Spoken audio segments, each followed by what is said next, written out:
Hello dear students, how are you? Fine.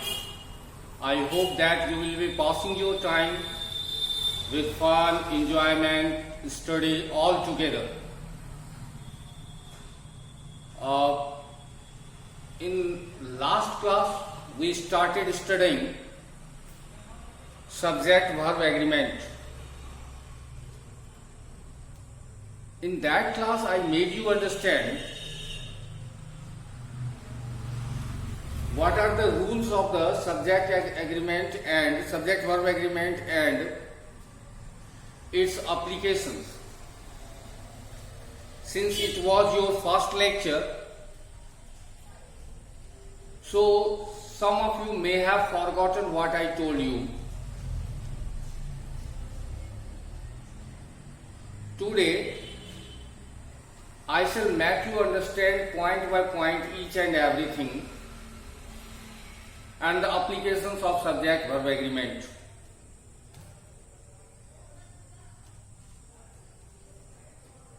You might be remembering, as I told you in the earlier classes,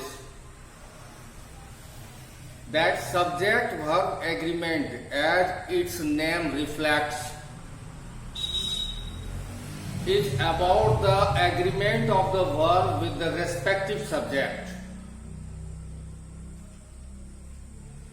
आज जो अध्ययन हम लोग करने वाले हैं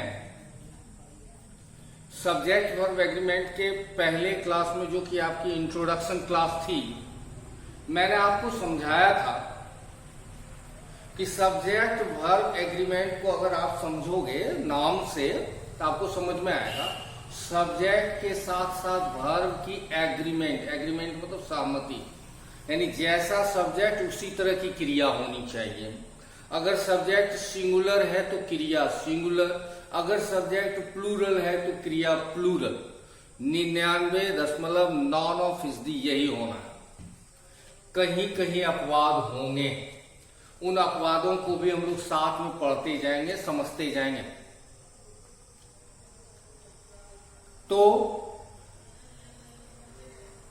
जिस चैप्टर के बारे में हम लोग पिछले क्लास में जिक्र कर रहे थे, यद्यपि it has been a complete week since I taught you the first lecture of subject verb agreement. Unfortunately, due to some unwanted reasons, I could not continue your lecture number 2, lecture number 3 for a long gap for 6-7 days.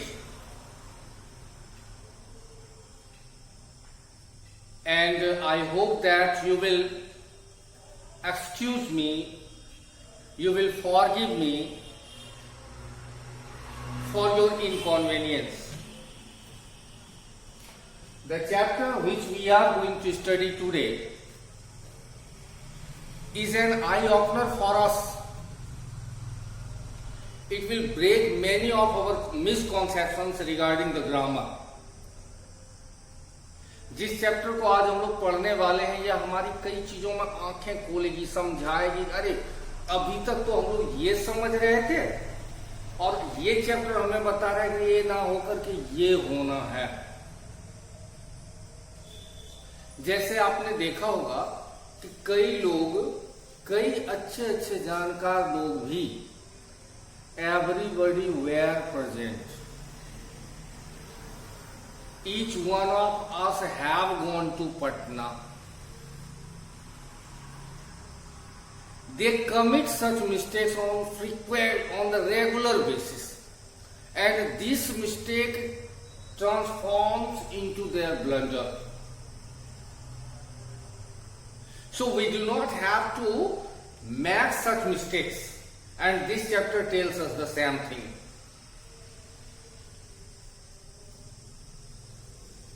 एक चीज मैं और clear करना चाहूंगा, जो मैं हर class में कहता हूं कि ग्रामर किसी खास क्लास से बंधा हुआ नहीं रहता।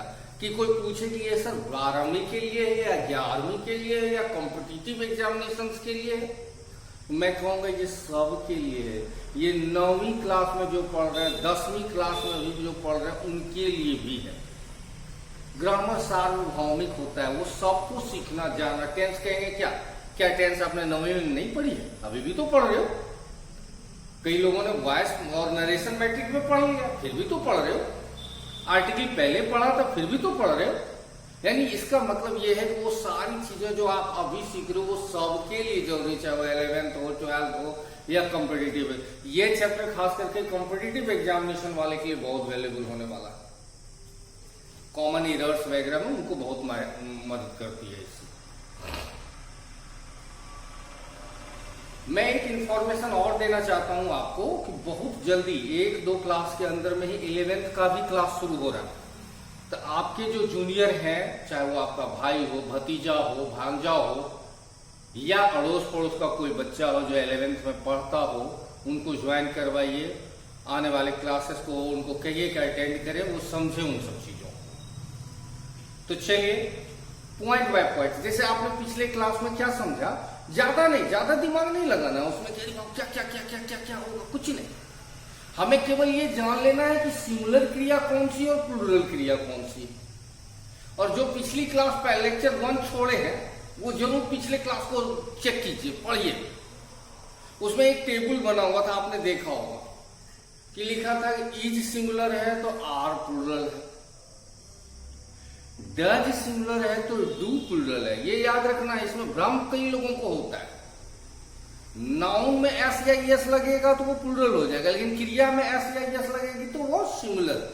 उदाहरण के तौर पर आप देखो, बॉय मतलब एक लड़का, बॉयज मतलब बहुत सारे लड़के, गर्ल मतलब एक लड़की, गर्ल्स मतलब बहुत सारे लड़के। लेकिन जब आपको कहना है कि लड़का जाता है तो आप इंग्लिश में क्या बोलते हो? The boy goes, goes not go. If you apply here go, certainly your answer will be incorrect. कि अगर आप द बॉय गो लिखोगे यानी V1 लगाओगे तो आपका जवाब गलत हो जाएगा। क्योंकि जब बॉय बोल रहे हो यानी एक लड़का बोल रहे हो तो एक लड़का सिंगुलर के साथ सिंगुलर क्रिया लगेगी और वर्ब का 5वां रूप सिंगुलर और वर्ब का पहला रूप प्लूरल। इसलिए द बॉय गोज और द बॉयज गो, गोज ने गो, ही गोज वह जाता है एक लड़का, और वहीं कहेंगे कि वे लोग जाते हैं तो दे गो। तो देखिए एक लड़का जब था तो गोज, और जब दे आपने बोला बहुत सारे लड़के तो गो। नहीं, ये बताता है आपको कि क्रिया का पहला रूप हमेशा प्लूरल होगा, क्रिया का 5वां रूप हमेशा सिंगुलर। तो क्रिया का पहला रूप प्लूरल, क्रिया का 5वां रूप singular, does singular, do plural, was singular, were plural, had singular, have plural. यही तो 5-6 चीज 7 चीज है जिसको आपको जानना, इससे ज्यादा कुछ नहीं करना है आपको। केवल अब यहां से हम लोग शुरू करने वाले हैं कि ऐसा कौन कौन सा सब्जेक्ट है जिसके साथ हम लोग सिंगुलर क्रिया या किसके साथ हम लोग प्लूरल क्रिया लगाते हैं। तो चलिए ज्यादा टाइम वेस्ट किए बिना हम लोग स्टार्ट करते हैं। जैसा आप देख रहे हो पहला पॉइंट क्या लिखा है, अगर एक वाक्य में 2 अलग अलग सब्जेक्ट के पहले आर्टिकल का प्रयोग किया गया हो तो उस वाक्य की क्रिया प्लूरल होती है। आर्टिकल आप समझते ही होंगे, आपको मालूम है कि ए एंड द ये तीनों क्या है? आर्टिकल है।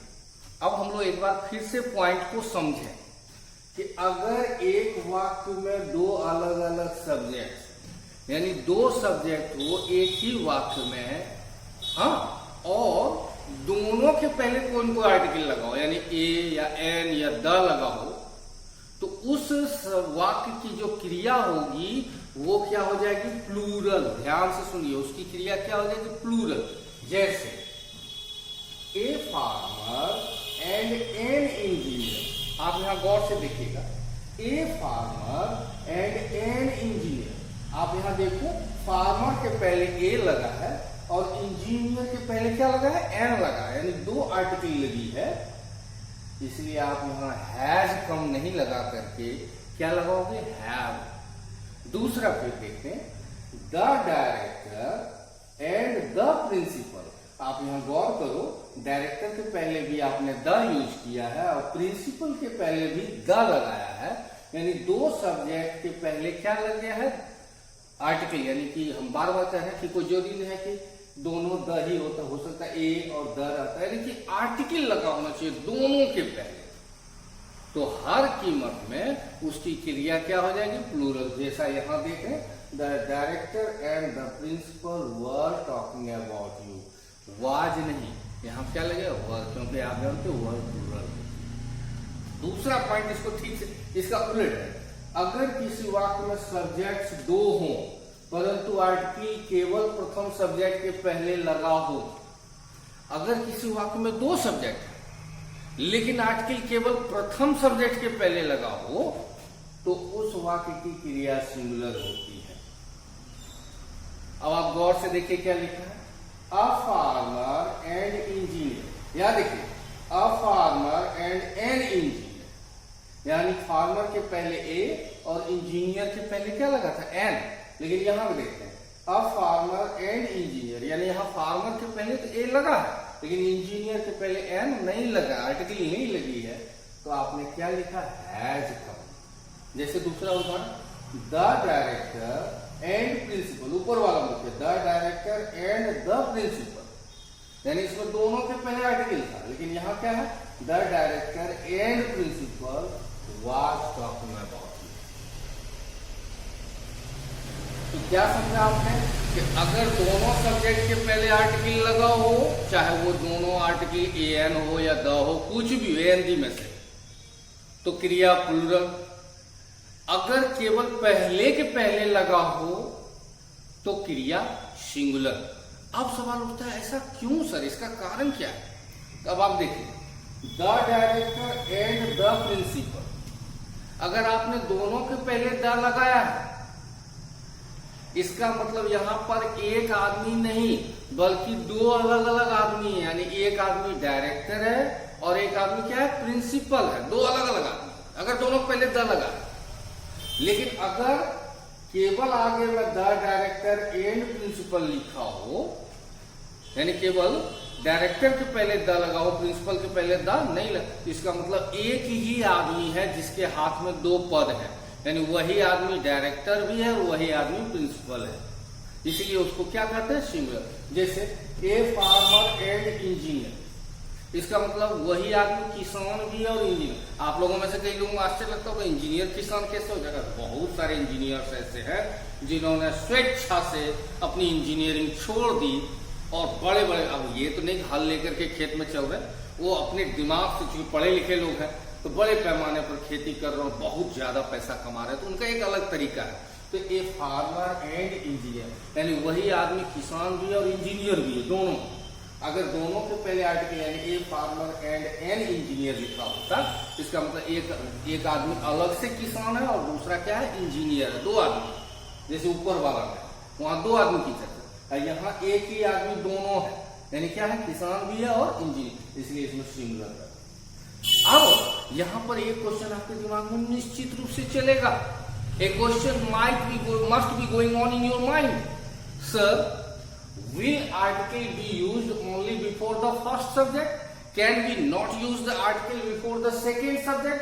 आपके मन में एक क्वेश्चन चल रहा होगा कि सर क्या आर्टिकल केवल पहले का, अगर सपोज करो कि एक ही बार आर्टिकल लगाना है, जैसे आपने दूसरे पॉइंट में बताया, तो क्या ऐसा होगा क्या कि डायरेक्टर एंड द प्रिंसिपल, बिल्कुल नहीं होगा। इसको याद रखो, या तो आर्टिकल दोनों के पहले होगी और या तो केवल पहले के पहले होगा, दूसरे के पहले नहीं। क्लियर है, हमको पूरा विश्वास है आप क्लियर है। इसको एक बार वीडियो को और भी पॉज करके, और ये आपका अच्छा स्क्रीनशॉट दिया जाता है, आप में से कई लोग आधी वीडियो छोड़ करके निकल जाते हैं और बाद में हमको मैसेज करते रहते, कमेंट करते रहते, सर बोर्ड क्लियर नहीं दिख रहा। स्क्रीनशॉट में एकदम क्लियर दिया हुआ है, जब ये लेक्चर खत्म होता है तो लास्ट में देखिएगा, वीडियो के लास्ट में स्क्रीनशॉट दिया हुआ आपको उतारने के लिए, आराम से आप उतार सकते हो। अगला आते हैं, वन ऑफ के बाद आने वाला सब्जेक्ट प्लूरल होता है परंतु वाक्य की क्रिया सिंगुलर होती है। वन ऑफ के बाद जो सब्जेक्ट आएगा वो प्लूरल है, लेकिन उसकी क्रिया क्या हो जाएगी, सिंगुलर होगी। जैसे उदाहरण, वन ऑफ द स्टूडेंट्स, आप गौर करो यहां क्या लिखा है, स्टूडेंट्स, स्टूडेंट नहीं, one of the students has broken the window. अब देखिए वन ऑफ के बाद जो सब्जेक्ट आया वो प्लूरल है, लेकिन उसकी जो क्रिया है आपको मालूम है हैज सिंगुलर होती है और हैव क्या प्लूरल। तो one of the students has broken the window. इसकी जब आप हिंदी करोगे तो आपको समझ में आएगा सही में इसमें तो सिंगुलर ही होगा। छात्रों में से किसी एक ने, सब छात्र ने नहीं, इसकी हिंदी में छात्रों में से किसी एक ने खिड़की तोड़ी है। जैसे देखिए one of my friends knows this matter. अब देखिए वन ऑफ के बाद माई फ्रेंड नहीं है, क्योंकि रूल कहता है वन ऑफ के बाद आने वाला सब्जेक्ट प्लूरल होता है, लेकिन क्रिया सिमिलर होती है। तो one of my friends knows this matter. 5-7 minute पहले ही हम लोग जिक्र कर रहे थे वर्ब का 5वां रूप हमेशा सिंगुलर होता है, इसलिए यहाँ आप नो ना लिख करके क्या करोगे नोज, क्योंकि रूल कहता है कि सब्जेक्ट तो प्लूरल होगा लेकिन क्रिया क्या लिखना है सिंगुलर, इसलिए यहाँ नो ना होकर के नो। अगला देखते हैं, अगर दो नाउन या प्रोनाउन ऑफ से जुड़े हो तो क्रिया ऑफ से पहले वाले नाउन या प्रोनाउन के अनुसार तय की जाती है। अगर दो नाउन या प्रोनाउन किससे जुड़े हो ऑफ से, तो क्रिया ऑफ के पहले जो नाउन या प्रोनाउन है उसके हिसाब से तय हो जाएगी कि वहां पर कौन सी क्रिया लगानी है। जैसे आप यहां देखो क्या लिखा है, the water of this river. अब यहां देखिए ध्यान से सुनिए, ध्यान से देखिए, the water of this river, ये क्या है ऑफ है। ऑफ के आगे क्या है वाटर, ऑफ के बाद में क्या है दिस रिवर। आता है फिर से, अगर दो नाउन या प्रोनाउन ऑफ से जुड़े हो तो क्रिया ऑफ से पहले वाले नाउन या प्रोनाउन के अनुसार तय की। तो ऑफ के पहले क्या है वाटर, दो नाउन है, एक है वाटर और दिस रिवर, और बीच में क्या है ऑफ। तो ऑफ के पहले जो नाउन रहेगा वही बताएगा कि क्या क्रिया है। तो water of this river is polluted, are polluted नहीं होगा, क्योंकि आप जानते हो वाटर अनकाउंटेबल नाउन है और अनकाउंटेबल नाउन के साथ हमेशा सिंगुलर क्रिया लगाई जाती है। तो इस नदी का पानी क्या है प्रदूषित है, तो यहाँ किसकी वजह से इज लगा वाटर, क्योंकि मैं बार बार बोल रहा हूं ऑफ के आगे जो रहेगा नाउन या प्रोनाउन वो। जैसे दूसरा देखिए, the students of our coaching. अब यहां गौर करिए ऑफ है, यहाँ ऑफ के पहले क्या है स्टूडेंट्स है, स्टूडेंट नहीं है, क्या है students. The students of our coaching are very intelligent. Of के पहले स्टूडेंट्स था, प्लूरल थी, इसलिए स्टूडेंट्स के हिसाब से यहाँ क्या लिखा है आर। हमारे कोचिंग के छात्र बहुत होशियार है, बहुत तेज है। तो फिर से आप याद रखेंगे कि अगर ऑफ से दो नाउन जुड़ा हो, जैसे यहाँ ऑफ से वाटर और दिस रिवर था, यहाँ ऑफ से स्टूडेंट्स और आवर कोचिंग है, तो ऑफ के पहले का जो नाउन होगा वही अगर सिंगुलर है तो सिंगुलर क्रिया लिखेंगे, अगर प्लूरल है तो प्लूरल। जैसे यहाँ वाटर था तो इज लिखे थे, स्टूडेंट्स है तो क्या लिखे आर लिखे। एग्जाम में रहेगा ऑप्शन में कि आपको इज लिखना है आर लिखना है, वो गलत सही आपको चुनना है। 5वां है, अगर दो नाउन या प्रोनाउन एंड से जुड़े हो तो क्रिया प्लूरल। बहुत आसान, ये तो बहुत सिंपल है कि अगर दो नाउन या प्रोनाउन किससे जुड़े हो एंड से, तो उसकी क्रिया क्या हो जाती है प्लूरल। जैसे ही इज गोइंग होगा ना, ये तो आप भी जान रहे हो ही इज गोइंग होगा, ही आर गोइंग नहीं हो सकता। लेकिन अगर यहां रहेगा ही एंड हिज ब्रदर, वह और उसका भाई, क्या करोगे इज गोइंग लिखोगे या आर गोइंग लिखोगे। स्वाभाविक रूप से आपको मालूम है वहां हमें आर गोइंग लिखना। जैसे यहां देखते हैं he and his brother do not know this matter. कुछ मिनट पहले ये मैं जब जिक्र कर रहा था कि डू प्लूरल होता है और डज क्या होती है सिंगुलर, इसलिए वह और उसका भाई इस बात को नहीं जानता। यहाँ डज नहीं लग करके क्या लगा डू लगा। जैसे राहुल एंड रवि, दो लड़का, अगर खाली राहुल रहता तो क्या लिखते Rahul has gone to Patna, लेकिन यहाँ क्या है Rahul and Ravi have gone to Patna, इसमें है। अगला पॉइंट देखेंगे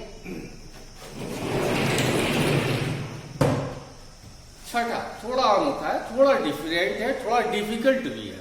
इसको समझना कई दफा कई छात्रों के लिए मुश्किल हो जाती है छठा पॉइंट को, इसलिए आप थोड़ा ध्यान से सुनोगे। जैसे क्या लिखा है, कभी कभी दो नाउन्स या प्रोनाउंस एंड से जुड़े होते हैं परंतु उनका अलग अलग अस्तित्व नहीं मानकर एक ही अर्थ में माना जाता है। ऐसी स्थिति में उनकी क्रिया सिमिलर होती है। कभी कभी नाउन दो रहते हैं लेकिन वो इनसेपरेबल रहते हैं, दे आर इनसेपरेबल। जैसे बैलगाड़ी आप कहते हो, तो बैलगाड़ी में बैल खाली नहीं होता, या बैलगाड़ी में गाड़ी केवल नहीं होती है, वो किससे मिलकर के बनते हैं बैलगाड़ी? बैल और गाड़ी से। इसलिए उसको हम लोग दो ना मान करके क्या मान लेते हैं? एक। जैसे अगर मैं कहूं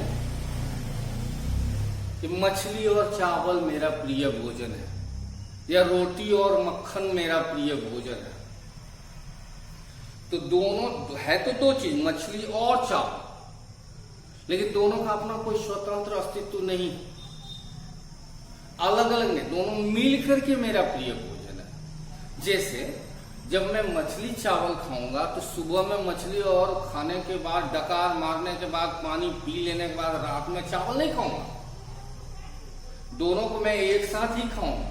इसलिए जब मैं खाऊंगा तो वो दोनों अलग अलग ना होकर के वो क्या हो जाएंगे? एक। तो कई दफा क्या होता है, कुछ सब्जेक्ट्स ऐसे होते हैं, होते तो दो हैं, लेकिन जब उसका यूज होता है तो वो एक अर्थ में यूज। जैसे देखिए राइस एंड फिश, अब आप यार देखो दो सब्जेक्ट है, क्या है? राइस चावल और मछली, दो सब्जेक्ट है।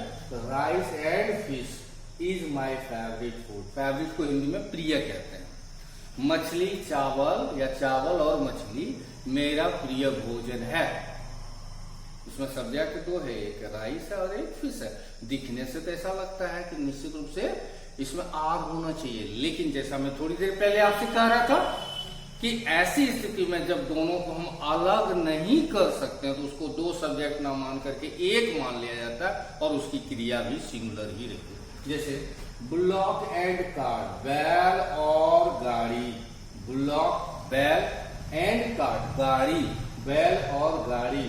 पुल द लोड नहीं, पुल नहीं, पुल्स V1 नहीं, V5। और हम लोग बार बार जिक्र कर रहे हैं कि V5 सिंगुलर होती है, और हमने इन दोनों को अलग नहीं माना, एक सब्जेक्ट माना, जिसके साथ सिंगुलर क्रिया लगेगी। बैल और गाड़ी क्या खींचते हैं? पुल मतलब होता है खींचना, ढोना। किसको खींचते हैं? बोझ को खींचते हैं। अगला देखते हैं, अगर दो सिंगुलर नाउन या प्रोनाउन और से जुड़े हो तो इनकी क्रिया सिंगुलर होती है। और को मैं बता दूं, आपको मालूम भी है, और की हिंदी होती अथवा या। यानी कि अगर दो सिंगुलर है, जैसे अमित सिंगुलर की प्लूरल, तो सिंगुलर एक लड़का और अतुल, अमित और अतुल, तो दो सिंगुलर लड़का किससे जुड़े हैं? और से, तो उसकी क्रिया क्या होगी? सिंगुलर। अमित और Atul was talking about this pen. Amit अथवा अतुल इस कलम के बारे में बात कर रहे थे। वॉज वर नहीं। तो हमको पूरा विश्वास है कि आपने इस पॉइंट को समझा। यानी दो सिंगुलर सब्जेक्ट कौन है? अमित और अतुल, और दोनों किससे जुड़ा है? और से, तो उसकी क्रिया क्या होगी? सिंगुलर। वाज का जोड़ीदार कौन होता है? वर। वाज सिंगुलर और वर प्लूरल। आपको एग्जाम मारेगा वाज लिखोगे वर लिखोगे, तो आपको यहाँ क्या लिखना? वाज। जैसे ही और हीज फ्रेंड, ही और हीज फ्रेंड, यहाँ पर वह और अथवा उसका दोस्त, तो यहाँ पर ही भी सिंगुलर एक ही लड़का और उसका दोस्त भी एक, फ्रेंड्स नहीं है, फ्रेंड। तो इसलिए यहाँ आपने क्या लिखा है? हैज का जोड़ीदार कौन है? हैव। हैज का ग्रुपिंग किससे होता है? हैव से। हैव प्लूरल और हैज सिंगुलर, और यहाँ हमें सिंगुलर लिखा। इसी का ठीक उल्टा है 8वां नंबर पॉइंट। अगर दो प्लूरल नाउन या प्रोनाउन किससे जुड़े हो? और से, तो इनकी क्रिया प्लूरल होगी। अब आप देखिए, यहाँ था कि दोनों सिंगुलर हो और से हो तो क्रिया सिंगुलर। यहाँ है कि दोनों प्लूरल हो और से जुड़ा हो तो क्रिया क्या प्लूरल? देखिए, दे और देयर पेरेंट्स। दे को हिंदी में क्या कहते हैं? वे लोग। देयर पेरेंट्स, पेरेंट्स हमेशा प्लूरल ही होता है। पेरेंट्स की हिंदी क्या होती है? माता पिता, मम्मी पापा, दो आदमी। तो दे और देयर पेरेंट्स, वे लोग अथवा उनके माता पिता। Know this matter. हमने क्या कहा? V1 और V5 की जोड़ी रहती है, V1 प्लूरल और V5 सिंगुलर। तो यहाँ हमें चूंकि नियम कहता है कि अगर प्लूरल नाउन किससे जुड़े हो? और से, तो क्रिया इनकी क्या हो जाएगी? प्लूरल। इसलिए हमें यहाँ नो लगा। बॉयज और गर्ल्स, बॉयज और गर्ल्स, लड़के या लड़कियां, वर मैक्सिमम, वाज नहीं, वर मैक्सिमम। तो आपने क्या समझा कि अगर दोनों सिंगुलर है और से जुड़ा है तो सिंगुलर, दोनों अगर प्लूरल है और से जुड़ा है तो प्लूरल। अब लास्ट में एक ऑप्शन और है। अब आप पूछोगे सर दोनों तरफ सिंगुलर रहेगा और से जुड़ा रहेगा तो क्रिया सिंगुलर, दोनों तरफ प्लूरल रहेगा तो और से जुड़ा रहेगा तो क्रिया भी प्लूरल। ऐसा भी तो हो सकता है सर कि एक सिंगुलर हो और एक क्या हो, प्लूरल हो, तब क्या करेंगे? तो यहां आप देखिए, अगर एक सिंगुलर नाउन या प्रोनाउन तथा एक प्लूरल नाउन या प्रोनाउन को और से जोड़ना हो तो पहले सिंगुलर नाउन या प्रोनाउन रखा जाता है, बाद में प्लूरल नाउन या प्रोनाउन को रखा जाता है तथा इनकी क्रिया प्लूरल। सुनिए ध्यान से समझिए कि अगर एक सिंगुलर है और एक प्लूरल है, समझ रहे हैं? अगर एक सिंगुलर है और एक प्लूरल और दोनों को किससे जोड़ना है हमें? और से। तो पहले नियम है, ये भी कॉम्पिटिटिव एग्जामिनेशन वाले के लिए ये इंपॉर्टेंट है कि पहले सिंगुलर सब्जेक्ट रखे जाते हैं, उसके बाद प्लूरल सब्जेक्ट उसके बीच में और लिखा जाता है। ये नहीं कि पहले प्लूरल, जैसे मैंने यहां किया, ये नहीं कभी होगा कि हिज पेरेंट्स और सुमित, क्योंकि हिज पेरेंट्स तो प्लूरल हो गया, तो प्लूरल आगे नहीं होगा, प्लूरल क्या होगी? बाद में होगी। पहले क्या? सिंगुलर, सुमित और हिज पेरेंट्स, और देखिए क्या लिखा है इनकी क्रिया प्लूरल, तो इज कमिंग ना होकर के क्या होगा? आज। ही एक लड़का, वह और दे, ये कभी नहीं होगा कि दे और ही, यानी प्लूरल आगे और सिंगुलर पीछे। हमेशा अगर एक सिंगुलर एक प्लूरल हो तो पहले सिंगुलर और बाद में प्लूरल और बीच में और है। ही और they understand my problem, understands नहीं होगा, V5 नहीं, V1, क्योंकि हमें यहाँ प्लूरल क्रिया लिखनी है। मुझे पूरा विश्वास है कि आपने ये 9 पॉइंट अच्छे ढंग से समझा। समझिए, सीखिए, सीखने के बाद दूसरों को भी समझाइए, अगर कोई जूनियर है या साथी ही क्यों ना हो, ये आपके ज्ञान को और ज्यादा विकसित करेगा। You do not have to be a student, you have to be a teacher, and when you learn something from me, you have to make sure that you are not only a student, you are capable enough, you have all the capacity for teaching any other person as well. आप जब हमसे सीखते हैं तो आप में ये क्षमता होनी ही चाहिए, और उसी दिन मैं सफल हो जाता हूं जब आप मुझे आकर के कहते हैं कि मैंने सीखा ही नहीं सर, मैंने वो भी समझा कि कैसे दूसरों को सिखाना है, मैंने इतने बेहतर ढंग से इसको समझा। अगर इतना बेहतर ढंग से नहीं समझ पाए हो तो कमेंट में जाकर के और चैनल सब्सक्राइब कीजिए। भाई साहब लोग सोए हुए हैं, मेरे छात्र सोए हुए हैं, ये बात मैं दावे के साथ कह रहा हूं, तो थोड़ा सा हेल्प कीजिए, चैनल सब्सक्राइब कीजिए, चैनल को आगे बढ़ाइए, कोशिश क्लासेस के नाम से लिंक में जाइए और अपने सबको सर्च कीजिए, कमेंट में जाकर के हमें कमेंट्स के थ्रू बताइए कि आपको कैसा क्या क्या चाहिए और क्या क्या होना चाहिए। Thank you all of you.